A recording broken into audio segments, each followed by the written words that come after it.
Hey, welcome back to Life on the Wrist. Hope you're doing well.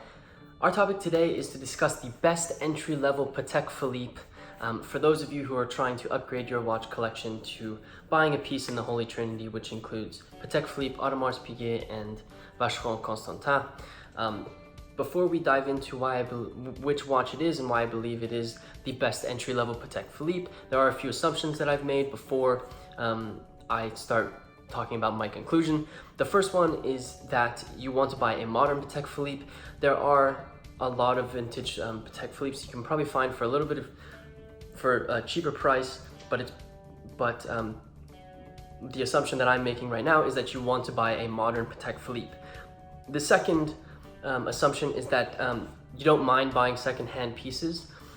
This means that it's not going to be completely beat up, but obviously it's going to have a previous owner who has worn it before. I think the secondhand market's really great because you can get some pieces that are in great condition, but can be at a fraction of the price. The third is that you've already smashed that like button. I'm only joking. If you wouldn't mind liking this video and subscribing to our channel, it really would help us out. But the third assumption is that you're open to different case sizes and styles. I know a lot of people they have bigger wrists and want to have a little bit of a bigger piece.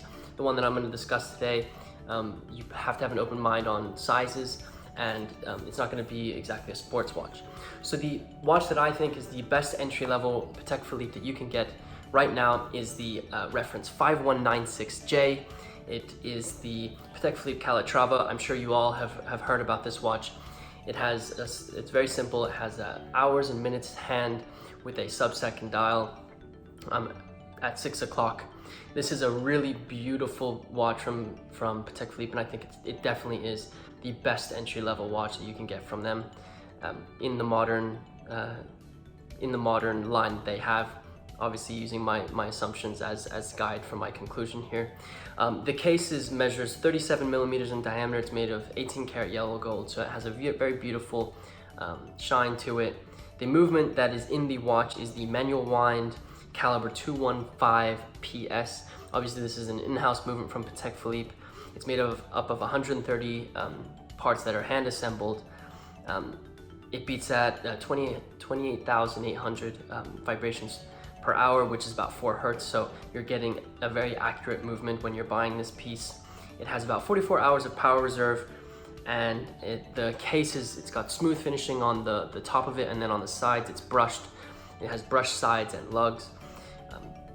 Obviously, the crown is stamped with the Patek Philippe logo, and it has that small seconds indicator at 6 o'clock. This watch retails for about $20,000 US if you're buying it completely new, but you can get it secondhand for between $15,000 and $19,000 US. So that gives you a little bit of overview of the watch, and I'm going to give you my opinion as to why I believe this is the best entry-level Patek Philippe that you can get. The first is obviously, if you're trying to dive into Patek Philippe, you're going to be spending quite a lot of money, and this is a way that you can get a Patek Philippe for around the lowest that you possibly can. I also like the fact that the watch is extremely simple. There is a lot of beauty in simplicity. Just having an hours, minutes, and seconds indicator on the watch allows it to be quite versatile due to that simplicity, which I think is another benefit that you'll get from this. That means that you'll be able to match this with different types of outfits. Obviously, this isn't a sports watch, so you can't really do a lot.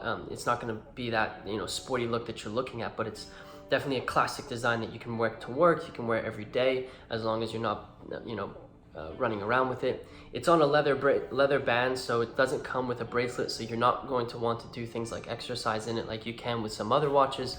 But at the same time, when you're buying a Patek Philippe, a lot of the times you want to be a little bit more careful, especially because you have a little bit more capital that you've invested in this watch. The next is that it's an extremely reliable watch. This watch, if taken care of, will be as accurate as any other watch, being that it is, manufactured by Patek Philippe. Their movement is an in-house caliber, so the reliability of this watch is going to be outstanding. And as the saying goes, you don't really own a Patek Philippe, you're holding it for the next generation. This is a watch that you can pass down and can be part of your family as an heirloom. And the fact that it is manufactured by by Patek Philippe. It is a classic design. It's very simple, but allows it to be quite versatile, allows it to kind of go between generations instead of buying something that's a little bit more trendy today that perhaps may not be the same down the line. So that's why I believe the Patek Philippe 5196J is the best entry-level Patek Philippe. Just to sum it up really quick as to why I believe that. It's a very simple watch. There's beauty and simplicity, and it's extremely versatile. It has classic finishing, and it's a great way to get into the Holy Trinity. Third, it's extremely reliable, being that it was manufactured by Patek Philippe, and if maintained correctly, you'll be able to pass it down to your sons or keep it within your family. And because of that simplicity, it will go on between generations as a cult classic.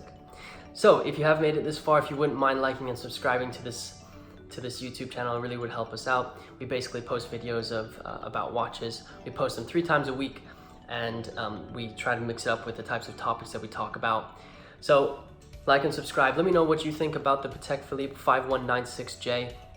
Would love to hear your opinions. What do you think the best entry-level Patek Philippe is? What's a way that you can get into the Holy Trinity? Would love to hear it. And I hope you guys have a nice rest of your day.